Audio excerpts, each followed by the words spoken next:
2023 Board of Douglas County Commissioners 5:30 business meeting. I want to welcome those of you who are here with us at the old courthouse and also those who are joining us online. Some of you may be here to provide public comment. The Board of Douglas County Commissioners welcomes public comment and in advance thanks you for following these procedures. Each action item on the agenda will offer an opportunity for relevant public comment about that topic. We ask that you wait until the agenda item you're here for comes up for discussion. Comments relating to agenda items are welcomed after the board has had the opportunity to discuss the topic. The Board of County Commissioners will invite comments on topics not included in the agenda during general public comment. This is directly after considering the consent agenda. It's a time for addressing issues not on today's agenda, but related to the general business of the Douglas County Commission. We will first call on folks who are here in person, and then we'll turn to online commenters who are here with us tonight. If you're on Zoom, please plan to use the raise your hand function when the time comes and listen for staff to call your name. All comments will be limited to 3 minutes, and we ask everyone to give their full name and Douglas County residence for our meeting minutes. All public comments should be directed to the County Commission. Campaigning for public office is not allowed. We also reserve the right to mute and remove any speaker who is vulgar, rude, or inappropriate. The public should also know that comments received by the Commission during our meetings do not represent the views of Douglas County government. If visual aids are used during the meeting, the presenter will share their screen. Please know that online participants will not be able to view them without a computer, smartphone, or tablet during tonight's meeting. Materials are published online for your reference as well. Lastly, a recording of the meeting will be available on our YouTube page and website. We have 8 items on our consent agenda tonight. Then we'll do general public comment. We have 4 items on our regular agenda, including a Douglas County JLE master plan discussion, a Douglas County Board of County Commissioners chamber remodel project update. We're looking at a grant agreement with the U.S. Department of Housing and Urban Development. And then the last item is on our legislative statement. After that, we'll do appointments, Commissioner and Administrator miscellaneous before we adjourn. Commissioners, do you have any item you'd like to pull off the consent agenda for further discussion? Nope. Anyone here in the public have a consent agenda item they'd like to have removed for further discussion? Anyone online, Sarah? All right, Commissioners, I'd welcome a motion on the consent agenda. Commissioner Reed, move to approve items 1.1 through 1.8. Second. Moved and seconded. All those in favor say aye. Aye. We'll move on to general public comment. Is there anyone here who'd like to provide general public comment? Anyone online, Sarah? Okay, we'll close general public comment and move to our regular agenda item. And the first is the Douglas County JLE master plan with a project construction manager as constructor contract. I don't think that's quite the right wording on that, but if you missed our work session earlier, we talked about this.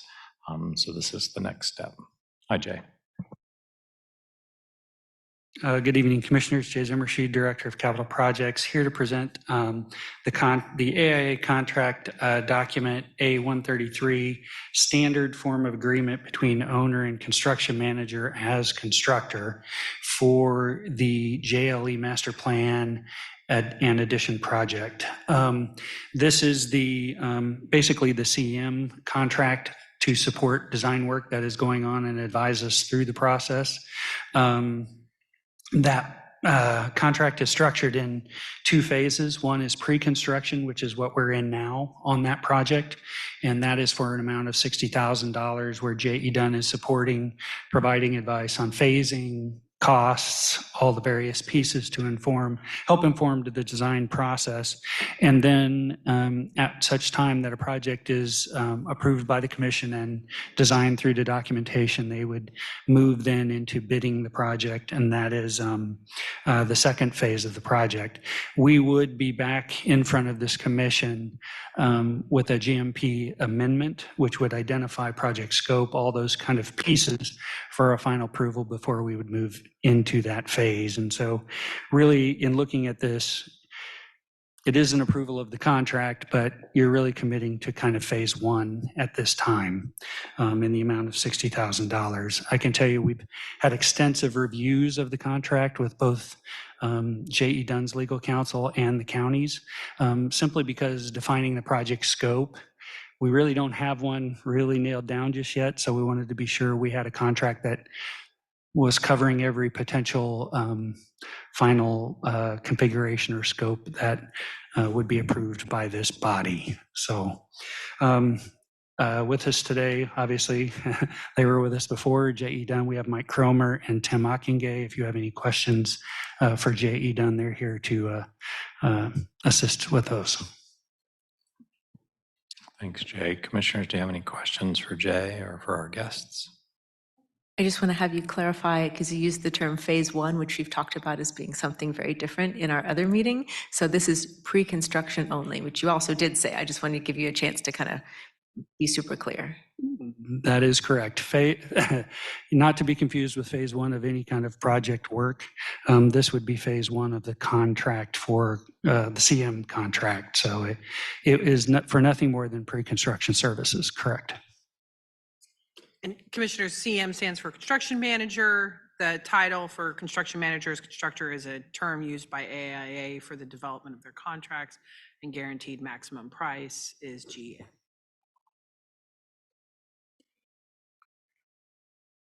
Thank you. Any other questions? Any member of the public like to provide public comment on this item?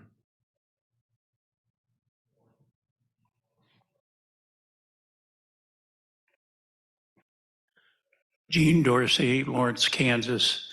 I just wondered in the attachments online, all the everything was blank. I presume that will be filled in before you sign it, or maybe your copy has everything filled in.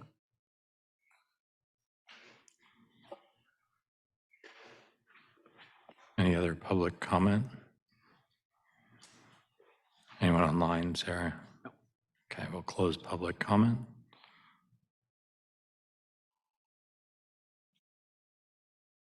Sure, is any further comments, discussion? Okay. Jay, it looked like you wanted to address something. Did you want to? 1 and 2. Yeah, I'm not seeing any blanks on my copy. I mean, it has the name of the project, it has the name of the owner, it has the name of the architect.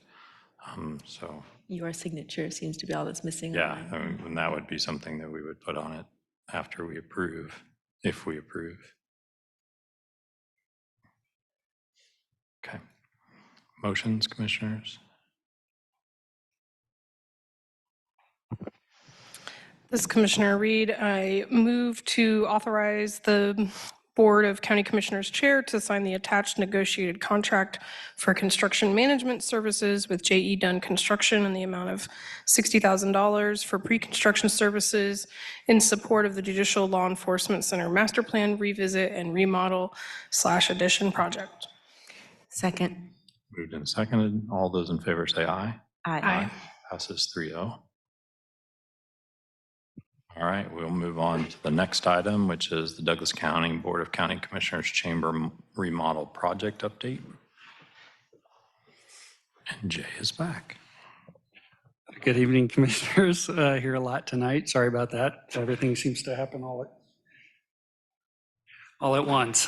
This is a really exciting project. I'm really happy to be up here to discuss it and introduce our speaker on it. This is the approval of direction and basic authorization to proceed with bidding on the remodel of this room. A number of things. We were before this group back in July, I believe it was on the 26th, where options were presented. Those have been vetted with SHPO, and Joy Coleman is here with Trainer Architects on their preservation side to give us a brief presentation.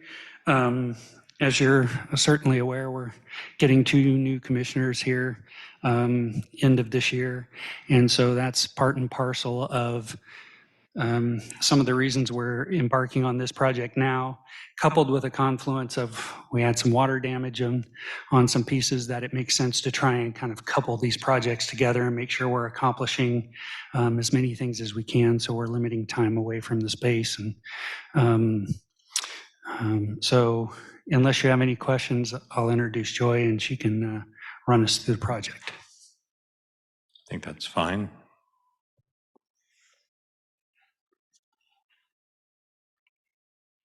Good evening. While Jay is getting that presentation on the screen, I'm Joy Coleman with Trainer HL. I'm a preservation architect and representing the design team on this project. We started the project earlier in the year and presented once in July. Right now, we are closing in on 100% construction documents and waiting for some review comments, some of which will come in this meeting, I'm sure. And then we'll wrap those up and be ready to bid the project publicly in January. Okay. Thank you.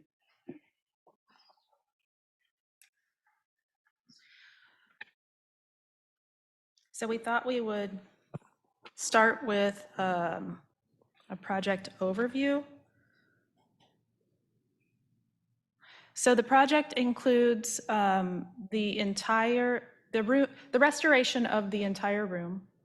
But the reason for the project, of course, is moving from 3 commissioners to 5 and increasing the place that you sit, the dais, providing technology to the additional commissioners, and repairing damage that has happened over the years. You'll notice on the wall behind you, there are stains and bubbling plaster.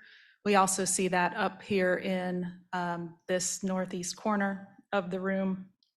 If you look at the windows, they have some damage on them as well. It's just, long-term kind of maintenance type of issues with the room, plus some water events that have come into the room and should be remediated. The lighting and the acoustics have been a bit of an issue in this room, and so this project would allow us to address those. The exiting, the code compliance of the room, the accessibility to the dais, all of those things are not at this current time being met. So this project would also address those items.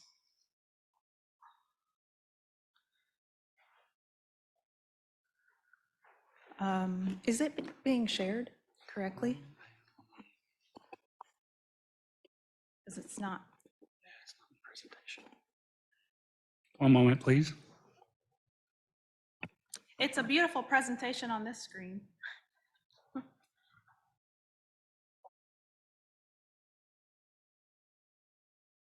This This one. Yeah.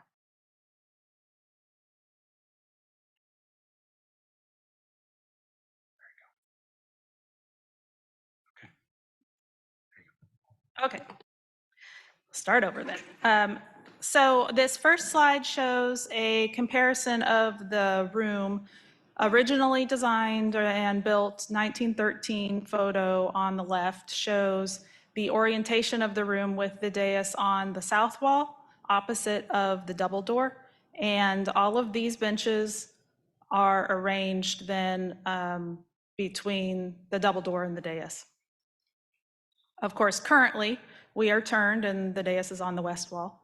And the furniture that we can see in the 1913 photo is still existing. It's still in this room. So it's part of the project to restore that furniture and put it in the original locations. But of course, some of it is movable and can be moved around the room for different uses. So the 2024 rendering you'll see on the right-hand side shows what a restored layout would look like. When we talk about restoring the woodwork of the room, we mean that all of the woodwork would be sanded. The original finish would not be stripped off. It's a lighter touch than that, but any big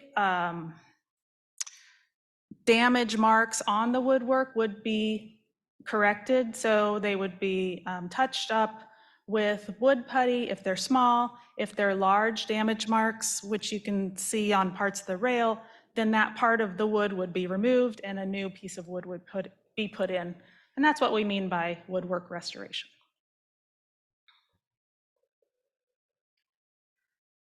As I opened with, the project is at the end of design, so we are very close to being able to put that out for public bid.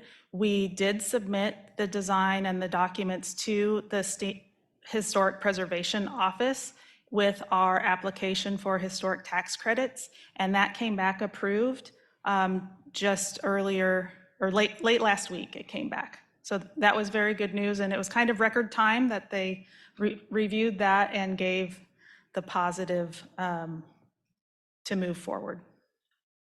And that allows us to, or you, the county, to claim tax credits on eligible expenses, which eligible expenses would be mostly anything that is attached to the room. It does not apply to that table, but it would apply to the backboard there, the wall, the floor, the ceiling, the walls, the electrical, that type of thing.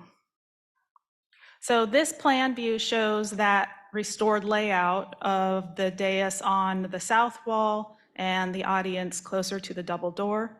It uses the same railing that's existing in the room today and puts it back in its original location that crosses the room east to west at the midpoint. But what it does add is, I call them wings, onto the dais, and that would be for the 2 additional commissioners.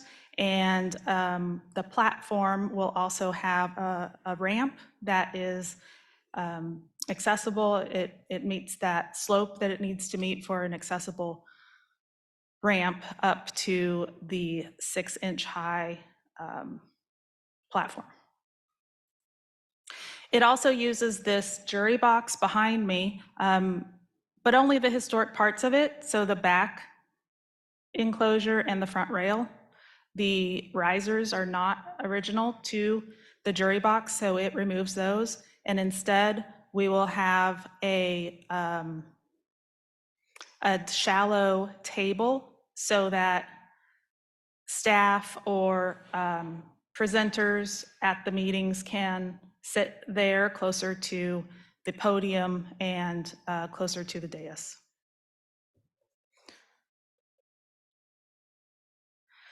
Here's another view of what it might look like if you were sitting at that table inside the jury box.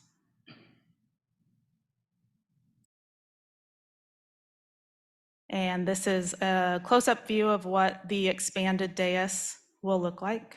We have differentiated the sides or the wings from the original existing dais just slightly, and went for more of a compatible design that is in character with the original, but it doesn't exactly mimic that, which is a Secretary of the Interior standard requirement. Here we can see the ceiling. The acoustic tile on the ceiling is not original to the room. The original plaster was removed years ago, and because the acoustics need to be addressed, we are doing that with new acoustic plaster on the ceiling. And because the lighting needs to be addressed, we have new lighting in the ceiling that will make better lighting situation on the desktop as well as generally in the room.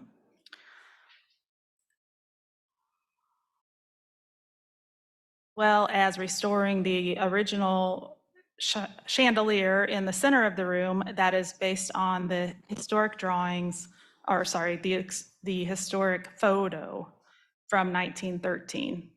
The fixture in that photo looks very similar to Mitchell Vance fixtures that were installed in many older buildings in this region and have been replicated for different county courthouses and capitals throughout the years. So we have a good contractor, well, several very good contractors who have the parts and pieces from different replicas. So we think that this is achievable to restore that central chandelier.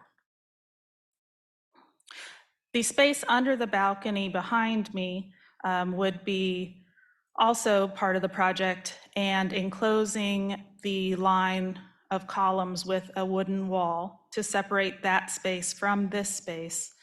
It could be used for meetings or for a working session, and it will enclose the AV rack back there. And here is a broader view of the room. I didn't mention the sconces. There were sconces on the walls that matched the central chandelier originally also, so that would be part of the project as well.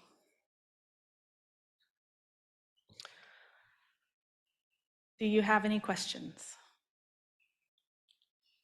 Well, sure. So is there air handling in the ceiling here, and what would happen with that? Yes, there is an air handling unit in the attic above us, and it supplies air conditioning to the room. That will remain. There are grills you see in the ceiling, and those will be shifted. We have a mechanical design that shows where those will be located, but it will remain the same system.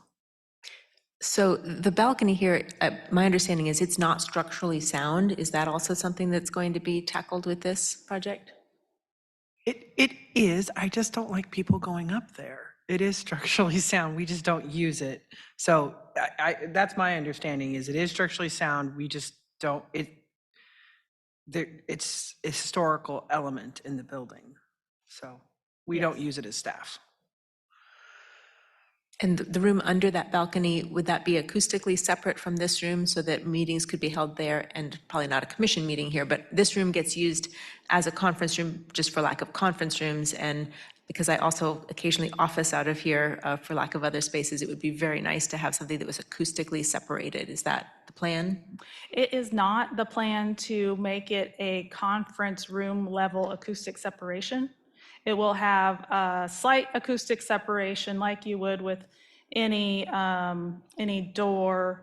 If, you know, that you can hear someone if they're actually talking on the other side of it, but it is not, to design something that would be acoustically separate to have two conferences going on at the same time would be a very thick wall, and we felt like that was going a bit above and beyond.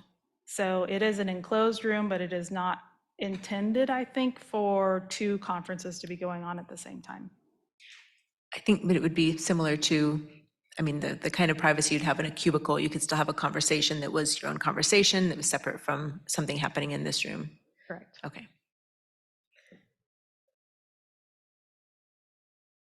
My other questions? Oh, the refinishing of the benches. As someone who's logged a lot of hours sitting in those benches over the years, and the finish is very weirdly sticky, especially when it's humid in here. And so I know I've heard people talk about the, having the need for cushions, which is also another conversation. But when those get refinished, will they retain their historic stickiness, or can that something we can do without? They will not retain their historic stickiness. The finish and the stickiness will be removed, and then the stain will be touched up so that you don't see the light spots and the dark spots. It will all be dark, and then a new clear coat will go on. And I did not mention, we will have padding on the benches. I hope those don't get sticky. I think that will be a win.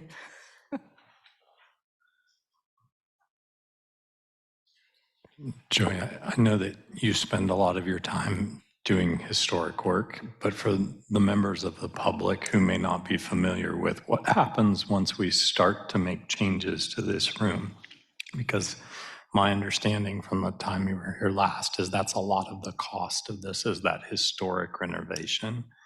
Can you give us a quick overview of what the regulations are, because this is a historic site, and what that requires once we start to remodel? Sure. So in general, the Secretary of the Interior Standards have rehabilitation guidelines, And those tell us that we should retain historic material, we should repair instead of replace, we should fix the damage in kind.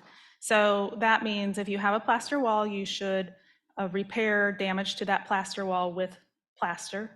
If you have historic woodwork around doors and windows, you should not remove it, you should restore it. If there's something that's wrong to part of that element, it's okay to cut that piece out and replace it with the same material, so replace wood with wood, and maintain the historic integrity by repairing the materials of the room. And that's what we mean by a historic restoration or rehabilitation. The cost that you see is in labor. So where a new building would have more of a cost in materials or transportation of those materials to the site, what you see in a historic or even an existing renovation is more labor costs. So as you know, or might know, labor costs have increased lately, as have material costs.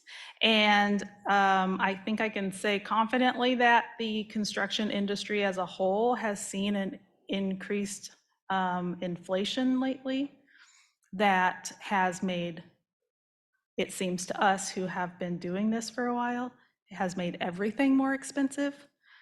So I would not agree that there's a huge premium on a historic restoration.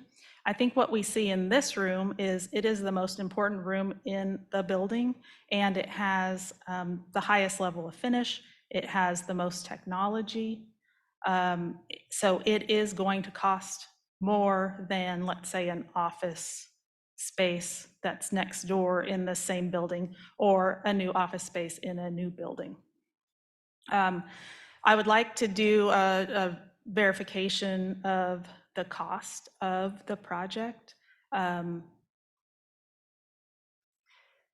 bidding of the project, we could probably bid it now, but I feel like at this time in December, close to Christmas, we would get high bids. And that's the thing. Also, I don't know if I can prove it, but I've noticed an increase in costs for this type of a project when the specialty contractors are busy or unable to put a lot of time looking into the project and seeing what it is and really giving a tight bid. So that's one reason for delaying that bid to next month. I think that we will likely get better bids, but also the thing about bidding a small project like this is there's no economy of scale. It's in an occupied building. It is a small area. It is a small project. So the cost per square foot in that situation is probably higher than you would see in a larger project. A couple things I'd like to add to that. So in terms of cost estimates, this is a little different than the cost estimates that we have on the Judicial and Law Enforcement Center remodel, because these are the architect's estimates. And so the estimating that she's talking about would be getting some of those estimates from a contractor. So we, on the other project, we already have a contractor on board, so they're providing that estimation. So my hope is that these numbers are conservative in terms of what we will see when we get from a contractor, but part of that is the timing of that. And so, and to put a fine point on it, with the labor, I mean, we're talking about taking out almost every piece of woodwork in this building, having it refinished and bringing it back in. That's extremely labor intensive. I can't just buy off the rack, looks historic railing. I have to restore that railing.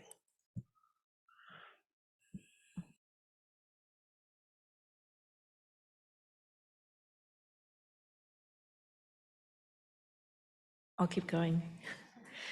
Is the floor being refinished and kept, or is this a historic floor or not? This is a historic floor. From what we have seen, it has the scars of where the railing used to be when it was going this way. And we believe it's been refinished before. So we have asked for a restoration of the floor. We do not want it sanded, the material thickness sanded down anymore, because then you lose that top tongue and groove, or tongue from the tongue and groove. So we don't want to see that. So the floor actually was refinished, we think now I can't remember the year. In the 70s?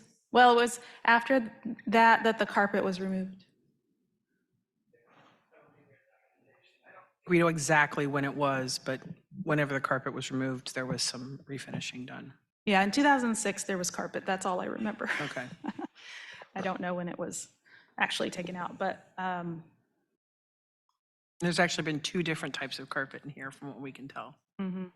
so things that will happen, that outlet on the floor there, that would be removed, and then the wood would be patched. So that part of the floor would receive a new piece of wood, and then there would be sanding that happens around it, but you wouldn't see the whole floor sanded down. Does that answer? It does. And that ties in a little bit to my next question about the sound quality in here has always been terrible. I'm sure part of that is technology, but part of it is kind of the makeup of the room. So losing the acoustic tile and going with an acoustic plaster, but also if we're taking up the carpet and having more hard surface there, like how do we get a gain to make it a better listening experience for people sitting in the rooms here or even listening online? Sure, we have a couple strategies for that. We are replacing the ceiling with a acoustic plaster that will absorb the sound. I have not done a study on the existing properties of this tile, but we did have our acoustical consultant do modeling for us with the acoustic plaster on the ceiling, the carpet in the aisles that will still be there around the seating, and then the cushions on the benches and acoustic panels on the back wall.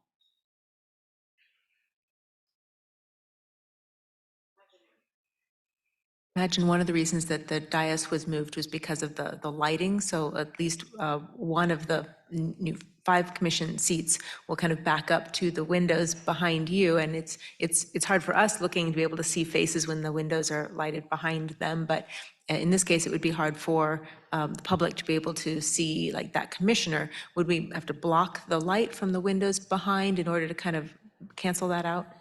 Yes, we'll have window shades. And those will be not these? Correct. And that also follows, will the color scheme go back to what is kind of rendered here? So we won't have the green and gray, everything will be white and then the woodwork color? We are also doing a paint study inside the bid, so the contractor will give us a bid that includes, when they scaffold the room to do the ceiling, they will do a paint study. So they will take off layers of the paint on these beams and on the upper wall and find the original color, and then that will be repainted. I mean, we'll look at it and make sure it's not crazy and weird, but or maybe we like it crazy and weird. So was it white? Was it a multicolor scheme? I don't know, and that's why I do this job, because I think that's exciting. From the pictures, everything looks gray, so I don't know. It does. Thank you for answering all my questions. Joy, I just have one more question, and it's something I confirmed with staff, but I just think it's important for the public. Like the way we're set up now, and at our last meeting, we talked about this being an option or turning it back to the historic way. I confirmed with that there's no difference in the cost of this is going to be the same, whether we face this direction or the other way. There's no real savings in keeping us here. And my understanding, if you could just confirm, is partially because we're taking everything out, refinishing it, and bringing it all back in.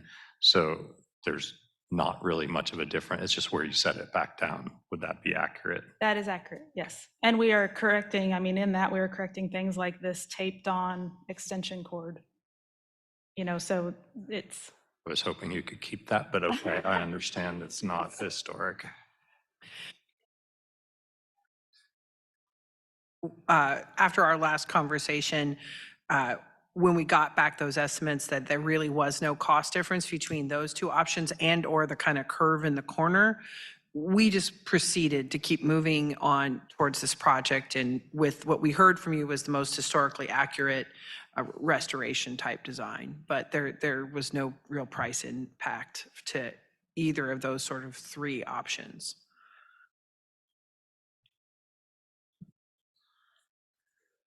Any other questions, commissioners?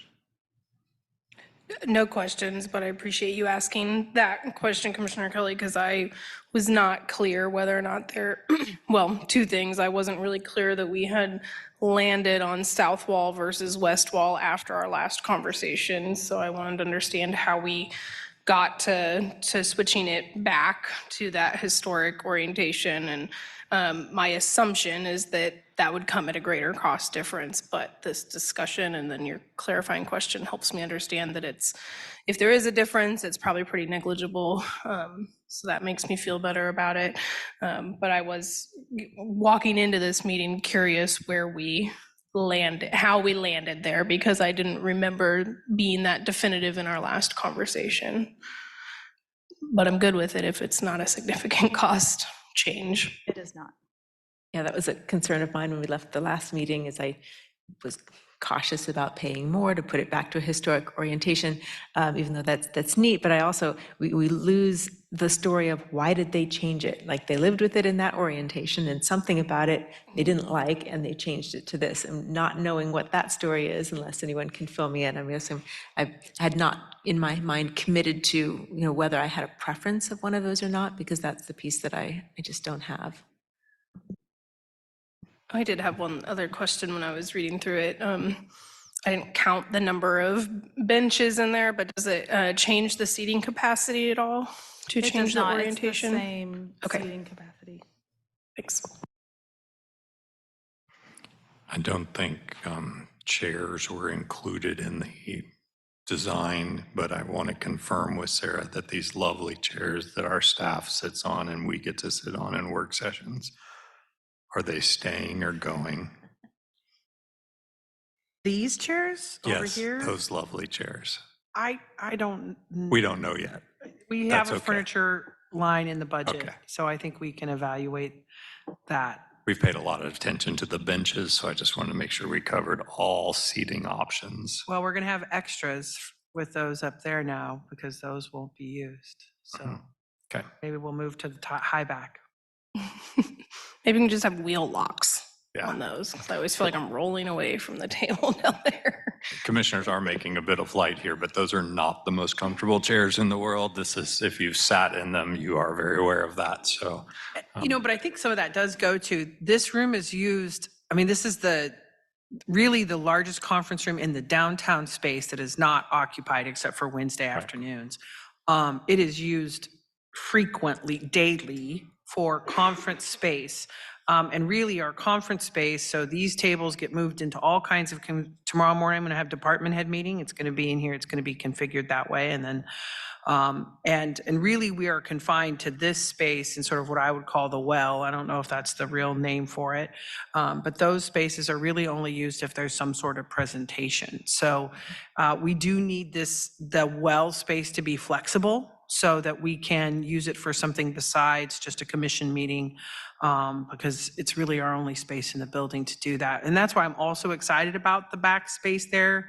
You know, even if it isn't soundproof for like an executive session, it will be very usable for people in this building to have an additional semi-private space that we can have more meetings in. I appreciate that, Sarah, and I do agree with Commissioner Willie. It's a little bit, we don't have offices for county commissioners here, and sometimes it would be nice to have a meeting space here, and of course, we'd have to work with staff on that. Lost my train of thought there for a minute. Right. Oh, Not just us. I mean, it was just earlier this week, we had a county staff person who was, you know, made time for an in-person meeting followed by a Zoom meeting. We had to scramble to find her a place to be, to have that, because this space was occupied. That happens quite frequently, and as the commission knows, my hope is that we want to move forward because this project takes some precedence and it's going to take a lot of time. So I want to have the construction schedule kind of worked out on this, but the plan then would be to do a renovation of the rest of the second floor. The administration department is split between 1, 2, 3, at least 3 buildings now, 4 if you count Bob. So I'm constantly trying to find room for space for landing pads as they're working in between spaces. So between this space and renovating that, it's a real need. I remembered my last question, and again, it may be a furniture question and not a construction question, but I'm happy to hear about making the dais ADA accessible. I think that's really important. Will the podium, we have a podium in there, and I like how that's designed to be a little more flexible. Will that be ADA accessible as well? Would it lower and rise? And It will not lower and rise. okay. I think it's because it has to be that podium. Oh, it has to right? be that Yeah, it will podium. be this podium. So the podium is historic. I'm hoping I could put it on wheels, but I don't know if she's gonna let me. Wheels with wheel locks. Yes. It's good to know she's listening. I thought of one more question. And last time we talked about the 2 entrances to the room with the orientation change. Is there any expectation for this door to be like open as an entry to the room for the public, which is not currently used, but it'll be right on the side of the benches? Or is the idea that we just keep that one singular public entrance? Yeah, it's the idea that that would remain the singular public entrance. This door is necessary to get to the second stair for egress. And we did actually meet with the city to talk about door swings, and with the situation with this double door being at the top of the stair and that single door being opening into the hallway, if we swung those doors out, it would be more dangerous, actually, because you'd potentially hit somebody as they were just walking by. So the city prefers that we keep it the way it is. Good to know. And then it's probably closed during meetings instead of open like it currently is. Thanks. This might be a question for Sarah or Jay, but the whole scope of the remodel of the historic courthouse. So we have done the first floor, this is part of the second floor. The basement has some significant and serious needs. What's the whole timeline for that? Because this is just one piece of a larger project. Yeah, correct. And actually, we've only done part of the first floor. We only did the clerk's office. We've not remodeled anywhere in the treasurer's space or common spaces. So we've taken an approach to do this sort of at step by step in this building. The exterior work is key, foundational to that, so that we make sure that we're stable on the outside. And as you can all tell, that progress is moving forward. I don't know that we put an exact time frame to it, commissioners, in terms of when do we want the whole building done by, but we are looking to phase each step and accumulate money or funds in our CIP cash to be able to support that renovation as we go. So some of it will be somewhat dependent on what those cost estimates are and the timing of developing that. But I would say, I mean, we are still, I think it is still, it's going to be several year before we're complete with the interior, just at the rate we're going. And the work that we need to do. I don't know. I mean, I hate to guess, because I know that we think after this room and the second floor, I think we had 2 or 3 more phases left between the third floor, the lower level, and common spaces. Yeah, I think that's very accurate. I think the below grade waterproofing wraps up here in March, and it is our hope, and I'll be back in front of this group again very soon to start considering above grade work that would continue on the outside of the building, basically from the main entry kind of all around the rest. It made sense to get the waterproofing done and then kind of move directly into that, so we're not fixing a side up twice. And so, yeah, those pieces are fairly immediate, but how we go about phasing some of the inside pieces, I think, is still I think we're looking years out. The treasurer moving out very soon. Again, that's another one we'll be back in front to chat with you about very shortly. That's going to change the dynamic on the first floor, and so that will have to be reevaluated in terms of the size of that department and how much of a presence they have in this building. So.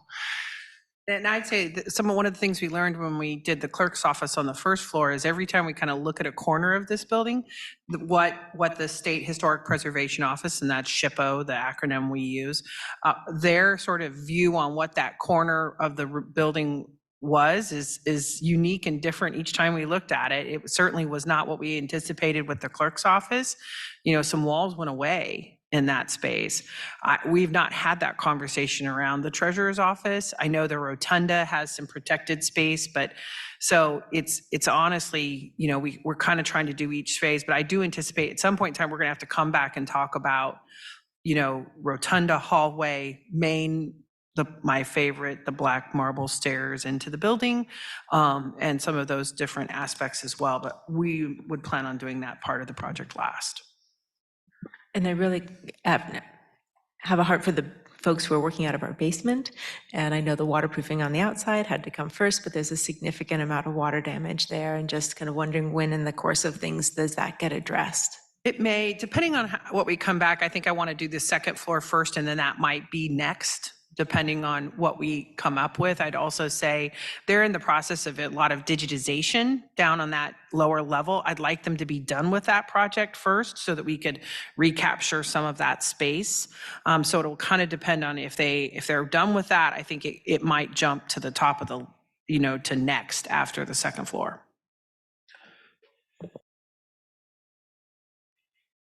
Great questions, everybody. Thank you for your patience with us. Thank you, Jay, Sarah, and Joy. Is there any public comment on this agenda item?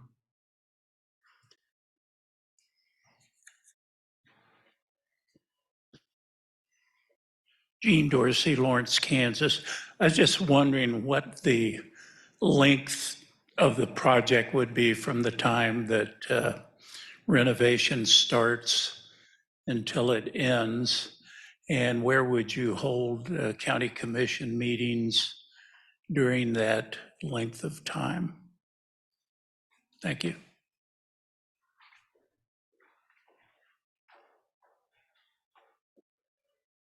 Any other public comment? Anyone online, Sarah? Okay. Close public comment. Commissioners, any further questions, comments, motions? I'm happy for Sarah to address the public comment if she'd like to. Yes, I think right now our estimate is around 6 months for the construction timeframe on this project. And we are planning to move Board of County Commissioners meetings to our training room at the Public Works Building off East 25th, I think is the address for that. And we've been working with our IT department to have it readied with microphones and Zoom capability cameras.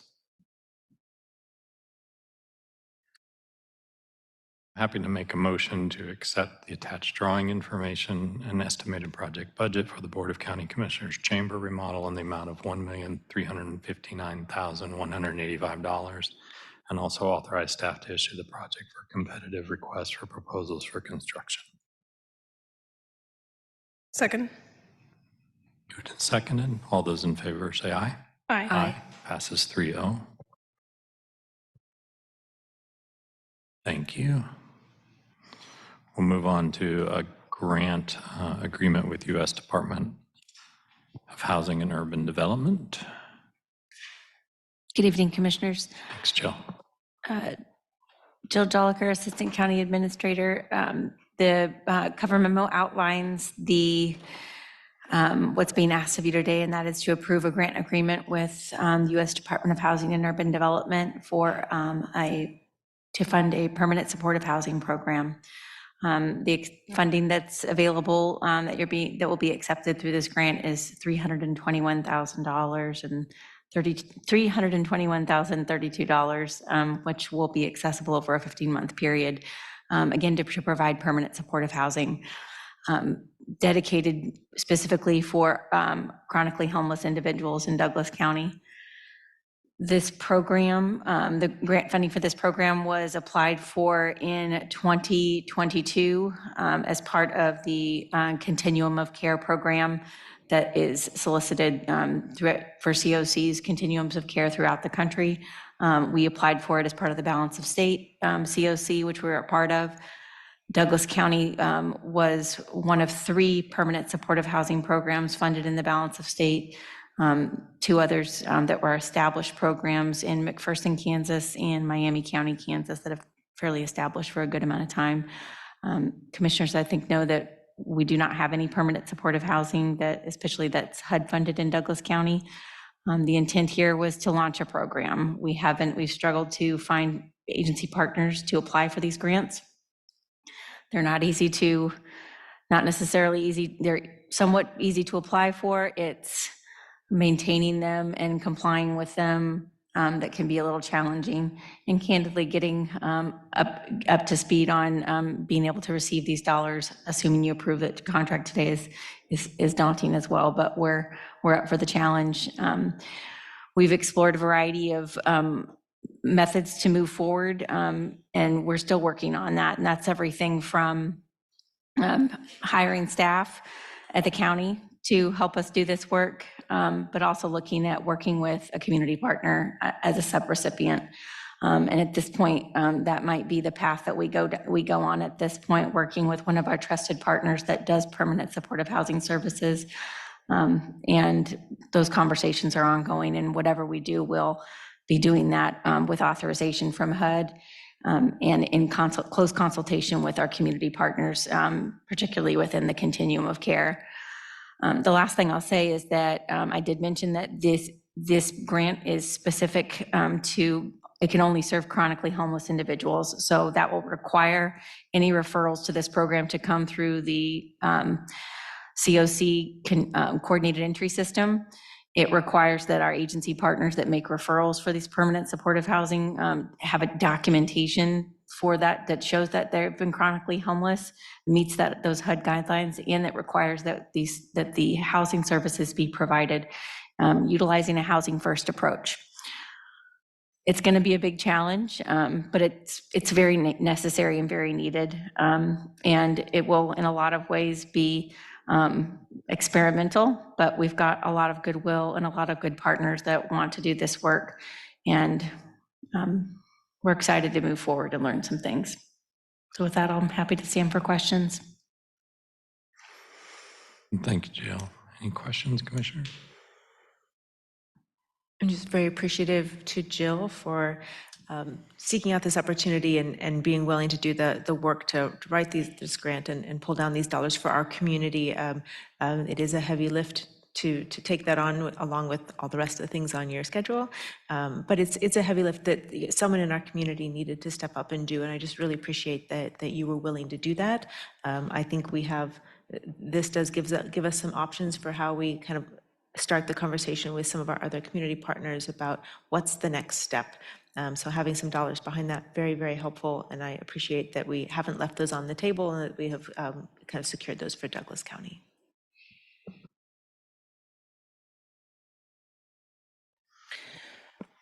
Jill, I'm curious, you mentioned the other 2 awards that happen in the Balance of State here in Kansas, McPherson and Miami County. Do you know, I suppose, who are the applicants in the, like, were they nonprofits? Not-for-profits. So they weren't county or city government? No. Are you aware of any projects in the region, through the same level of funding or same type of funding that has been city or county applied for and led project? Because I guess I'm just curious, as you're sort of figuring out and assessing the path of either expanding Douglas County staff and capacity to get this off the ground and get it established versus contracting with a community partner. I'm just curious if you've had the opportunity to talk to any other communities where it has been in-house government work versus contracting with a community partner. Because I will just say, both avenues present challenges. My initial reaction is I am worried about capacity of any of our current community partners based on what I know about the status quo of so many factors in this equation, right? But obviously it's a new and large challenge for us as an organization to rise to also. So, in some ways they're similar challenges, and I think assessing which way to go is a tough thing, but just curious if you've gotten any perspective about places where it is in-house, run by the local government. The closest comparison is Johnson County, and that's only because their community mental health center is part of county government. But that being said, they've got a pretty robust permanent supportive housing program. They're heavily invested and partnered with the COC in Johnson County, and then it's not apples to apples. It's similar somewhat to Douglas County. In Wyandotte County, you have Kim Wilson Housing, which is a private not-for-profit that's been giving me some technical assistance on this grant. But they are a subunit of the Wyandotte Center, which is the community mental health center in Wyandotte County. So it looks different everywhere, but your questions are really in line with conversations that Sarah and I have had recently about, we know this is necessary work, our necessary services. We heard about it in the needs assessments. It's part of our strategic plan, but what direction we go in to actually do the work it's going to be tricky. And our hope is to come back to you all, I think we said in January, Sarah, to talk about where do we go with supportive housing and how does that integrate with our work in behavioral health and perhaps other aspects. So we hope to come back and have a larger discussion with you all about that. And in the meantime, we can do what we think will still make this grant workable with our partners. Once now that we've applied for and been awarded these funds by HUD, I've been told that as long as we fulfill the obligations of it and we do our level best to comply with the grant, we're virtually guaranteed the funds in the future. We've already applied for the funds for the next round. Those are always running behind and delayed, but they are dollars that once we get them in place, we can maintain them fairly easily, although there's some things behind the scenes with HUD that are going to be a little challenging. And I think that's another thing that, Sarah and I have talked about is if we're going to continue to apply for federal grants, it's not as simple as we thought. It's not simple at all. None of us thought that it would be, but it's a larger equation, and that involves, Brooke Sauer and other members of our finance team on how we manage these dollars and how do we work with other partners to achieve the goals of the grant. Yeah, at the risk of going further down the rabbit hole, commissioners, I think I've said that, prior to the CARES Act, our federal awards at Douglas County were $350,000 a year. And for the last 3 or 4 years, we've been sitting around 15 million in our single audit. And I thought that would go away after ARPA. And I don't know, depending on, how we access other funds, it may not be at 15 million, but it will be at a larger dollar amount than 350,000. And our ability of our very small but mighty finance team located between the clerk, the treasurer, administration will need more resources to keep up with projects like that. There's the complexity of federal grants, and then there's HUD. It's a whole different animal. Boy. Yeah, I'll just mention as well, I hope to have more information to share with you sooner, but some good news, but also it's really related to what Sarah said, we applied, Douglas County led a collaborative application for the Kansas Home ARP funds.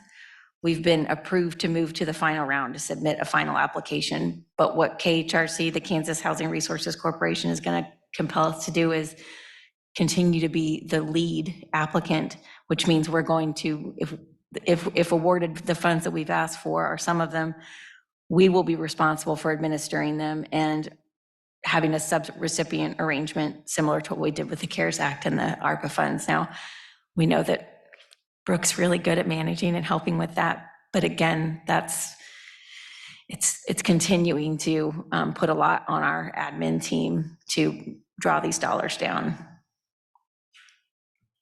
I think when we kind of tell the story about county staffing, that's really an important piece, though.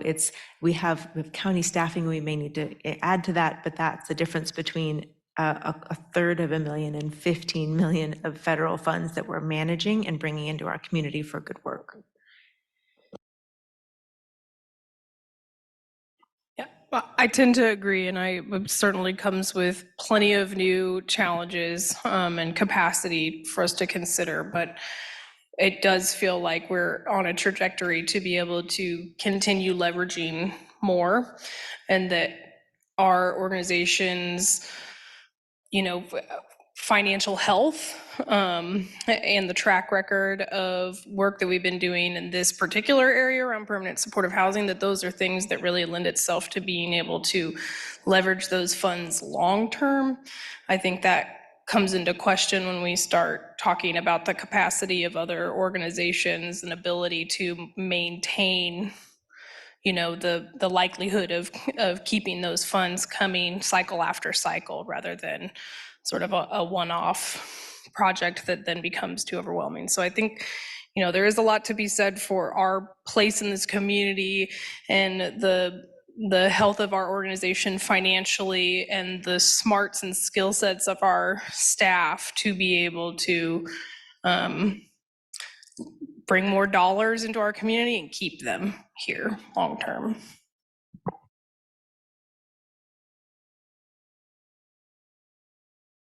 I haven't taken public comment yet, but I'll just make a comment before we do that.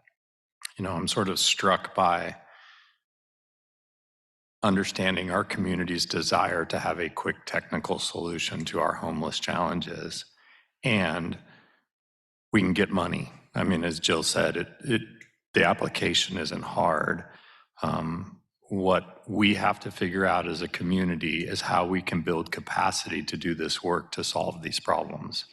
And they're problems isn't the right word, challenges that we're really working on. I hear our community say, at budget time, taxes are high, and yet we want government to solve these problems because we can't find partners. We don't have the capacity within our system currently to address the challenges. I think that's something our community has to wrestle with. Wanting quick fix solutions that will be done by someone else and not wanting to pay for it is not a long-term solution. And I think that's all something we have to come to grips with. I appreciate your work, Jill, but I can remember some of the other conversations we've had in here about how we solve this problem and do it at no cost or without me being involved.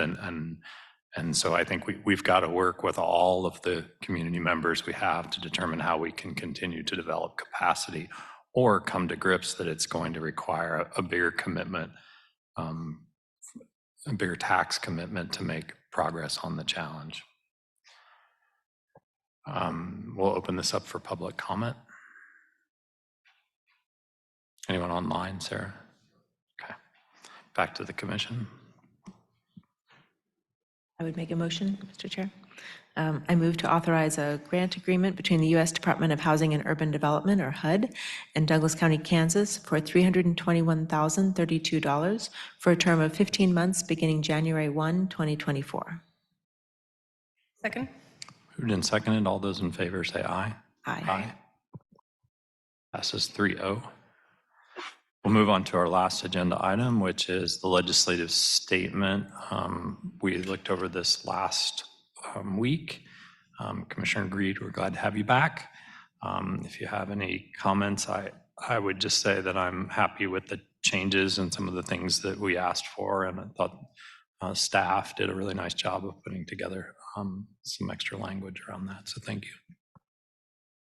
Yeah, thank you. I appreciate your addition, your suggestion, Commissioner Kelly. It's not something that would have ever been on my radar, so I appreciate knowing about it and understanding the implications of that. Was otherwise happy with the statement and happy that we had something to say about SB 180 also in particular.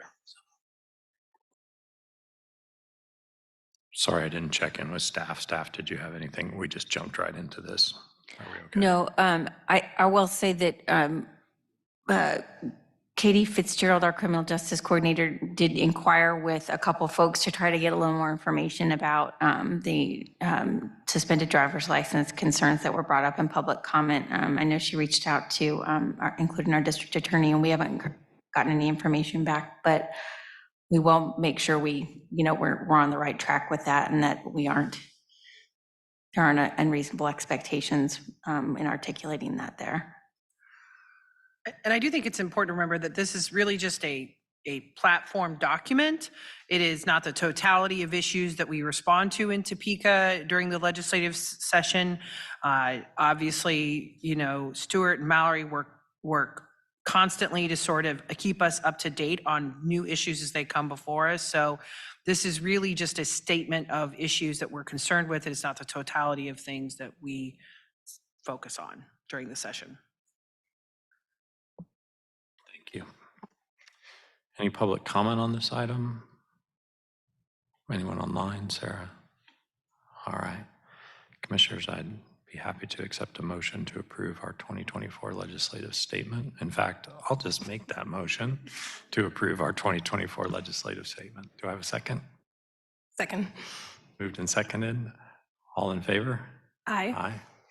Aye. I think I would like to recommend that presentation of this legislative statement will be done by the current chair. Commissioners know we sometimes run into a little bump here and there with when the legislative breakfast is and things like that. So just so we're clear on that, I think that's how we'd like to move forward. That's great. Great. That finishes our regular agenda items. I don't believe we had any appointments this week. Oh, maybe we did. But I want to let commissioners make them aware of, we've had a resignation from the trustee in Grant Township. So we're going to be working pretty quickly to try to find some folks that would be interested in that position. I believe the trustee is going to stay just through the end of the year, so that's going to put them in a difficult position early in the year to get more folks. So if you know folks who might be interested in being the trustee in Grant Township, let us know. And Sarah, remind us, so we would appoint someone to fulfill the rest of that unexpired term, and then it would come to its regular election time, or would it move that up? No, so it will be to fill the unexpired term, which the trustee's term, it ends in 2024. So it would, and then they would need to stand, if they want to run again, they need to stand for election in 2024 to serve a full term in 25, starting in 25. And the process for that, we don't really put those as boards to fill on our commission board website, because townships are not boards you necessarily appoint. You have a relationship to them, but they're not your boards. So generally our process is for folks to send a letter of interest to myself or the commission, and then when we feel like we have a candidate or process, then we can move forward with the appointment. And I've been in touch with both the treasurer and the clerk in Grant Township, and we'll help them through that process. Just wanted to say that the trustee from Grant Township has served a long time in that position, and that is a really fun role, I'm sure, but just appreciative of the work that's been done there. And so, realizing when his time is done is, resigning. I don't think there's resigning for any cause, just that it's been a long time that he served there. Totally agree. Yes, he let me know he is ready for real retirement. So I wish him well on that. I'm trying to find it. I think he's been trustee for over 20 years. As long as I can remember. I will be talking with the Grant Township folks that I know and asking around, but in case other commissioners have any friends north of North Lawrence that send them my way.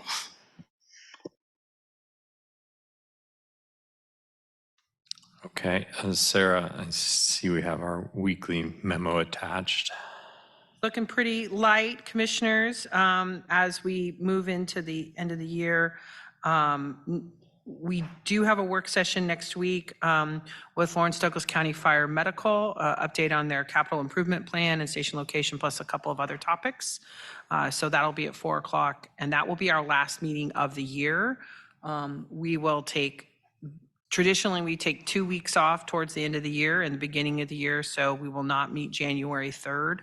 And we'll be back on January 10th for a full board meeting. Sarah, I had a question. Last week, we talked about the Treatment and Recovery Center Advisory Board. Yes. And if you could let us know when that portal is live. I've had a couple people ask me about it and would like Definitely. to get back with I think them. as soon as we get it live and we're confirmed that everything's up and running, we'll be doing a press release and I'll let the commissioners know and we'll put information on our website. We're trying to work out some last minute kinks in the online form. Fantastic. But my hope is by the end of the week. Okay, good. Any other miscellaneous items, commissioners? Okay. Checking calendar real quick.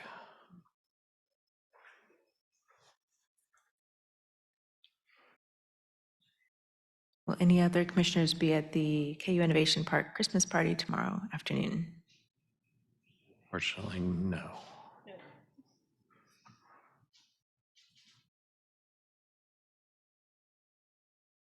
Okay. If there's nothing else, we are adjourned.